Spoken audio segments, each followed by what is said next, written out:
One of the rare butterflies in our state is the Regal fritillary, and it's a prairie obligate. It needs prairie habitat, and specifically it needs prairie violets, native prairie violets, as their host plants.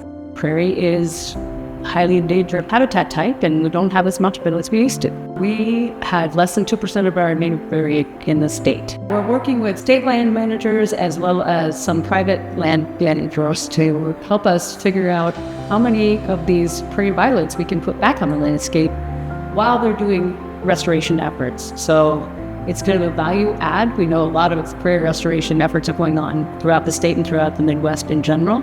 And we have identified that this is a specific need and it's kind of hard to come by. So this prairie violet plant, we try to get the native ecotype, so seed source from as close to where you're going to be restoring the habitat as you can.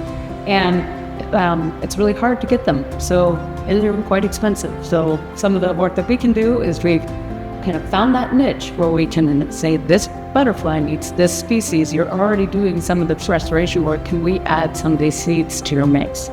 Getting the seeds, collecting the seeds, making sure that they're viable is another. It's a complicated system and it's a hard part of the process. If you just talk about butterflies and flowers, a lot of people are like, they just naturally are there. And they're around, and we need to make sure we work to conserve those smaller pieces in our landscape.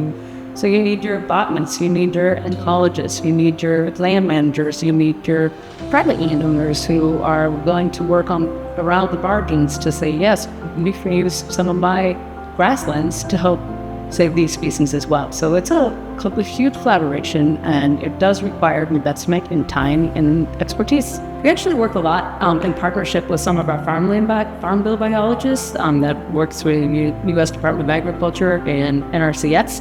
And they know the farmers, so we can connect with them. They may have a conservation easement, or they may be in working lands programs that we can say, if you would like to do some management on your land, we can help you with some technical expertise or guidance on how you can help these rarer species thrive.